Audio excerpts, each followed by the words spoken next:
I'm Charlie Zisette, the Executive Director of the National Armaments Consortium, and I'm pleased to bring you another installment of our collaboration conversation.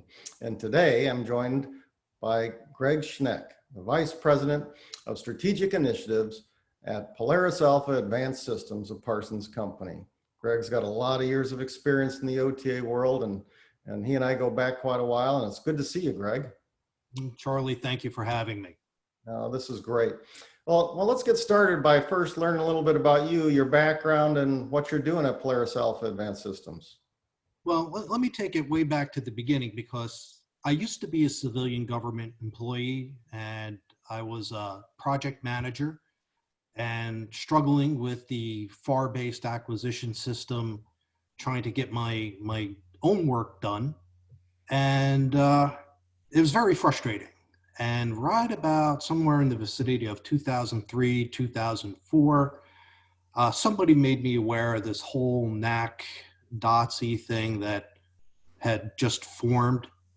And it ended up being hugely successful, enabling me to accomplish my work very often ahead of schedule, on time, on budget. And it became my go-to acquisition method. Now I'm on the commercial side. As you said, I'm Vice President of Strategic Initiatives for Polaris Alpha Advanced Systems, a Parsons Company. And it continues to be enormously successful for us. We have nearly $500 million in OTA awards, and about another 400 million in the basket, in at various stages of activation. Wow, that's impressive. Well, clearly you're a subject matter expert. Maybe share a little bit about your observations of working the OTA process. Well, again, it's been very successful for us. We have more than 45 OTAs, and virtually all of them are through some form of collaboration. I don't care how big a company is. Generally, these things are integration efforts of technologies and capabilities that not all companies have. So it's important that there be an awareness in the community of what technologies and what capabilities are all around us, and also an understanding of what the government's requirements are. So the NAC provides that friendly community environment where we become aware and have an understanding of the government's needs and their requirements. And the NAC facilitates the government knowing what the technologies are and the capabilities are of industry. And with that full awareness, that's the catalyst for innovation. You can't paint a portrait or an artwork if you're looking at your palette and you can't see all the colors that are at your disposal. And the NAC gives that awareness. It gives the big picture. And case in point of how the NAC facilitates that awareness and collaboration. There was a NAC annual membership meeting, and we were in the lecture room where there's a number of large round tables that probably each hold about a dozen companies. And when you sit down to these tables, you introduce yourself to the other people at the table and you exchange business cards and you tell a little bit about what you do. Well, later during that annual membership meeting, a government representative stood up and gave a presentation of what their requirement was. And the light bulb went on over my head. I'm sitting at the table with two other companies that if you take those two capabilities and my capability and basically integrate them together, we have that guy's solution. So we made a submission. That's fantastic. I mean, that's what it's all about, innovation through collaboration and the opportunity to take advantage of the power of the network. Well, so let me ask you another question then with that background. So how does your company work to foster new relationships with fellow NAC members? Well, you know, the nice thing about it is it's a very friendly community.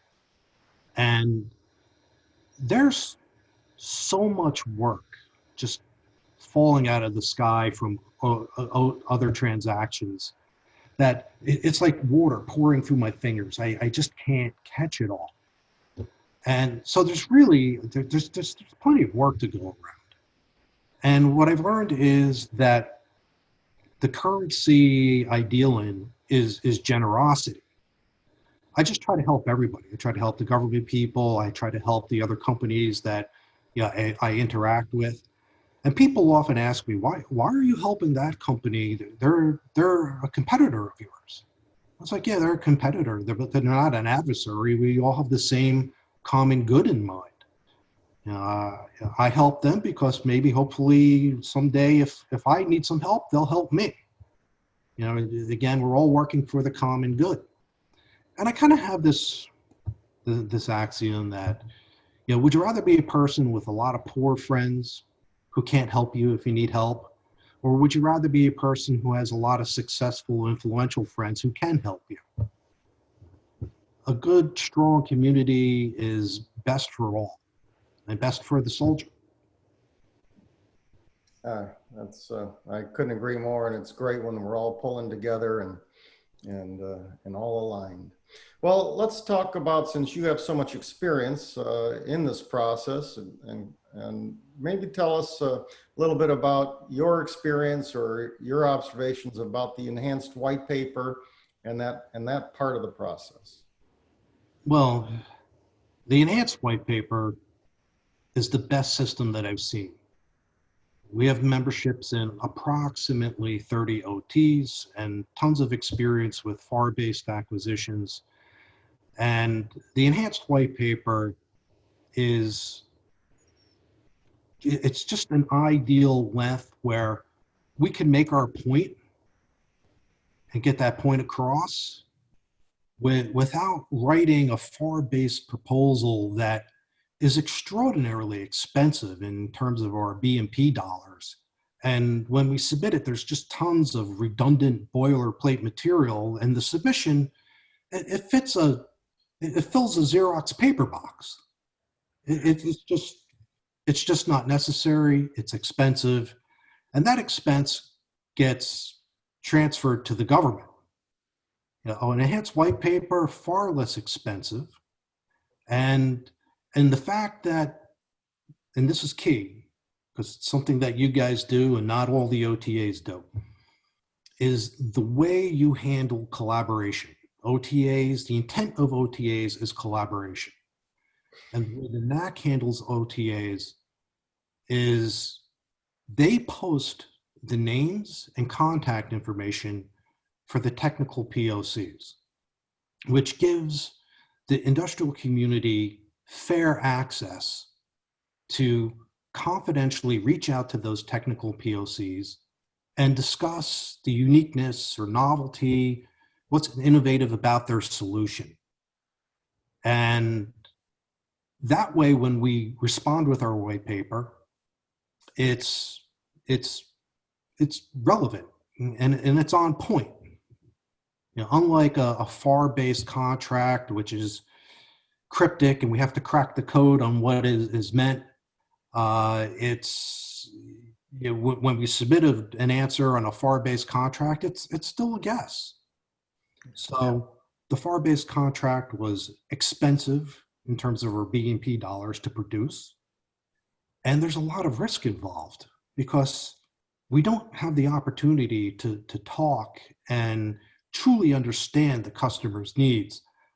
And so consequently, that risk translates into additional cost. So the enhanced white paper is far more efficient. It gets the point across. It costs us less to produce. It's far lower risk, which allows us to sharpen our pencil and provide the best value to the government. Now, as I said, we have memberships in about 30 OTs, and some of them don't get the intent of the collaboration. They handle their collaboration very much like FAR-based contracts. They'll hold an industry day, and they'll take questions and they'll publish to the community answers to those questions. Well, if I have an innovative solution, I am not going to ask any questions that's going to tip my hand to the community about the uniqueness of my solution. Yeah, so collaboration is stifled in those environments.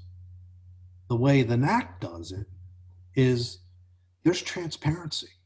We can talk to the technical POCs, we can explain our idea, they can give us input of what they like and what they don't like, and we can really tailor the response so that it's just on point, it's relevant, it addresses all of their requirements in the most efficient way.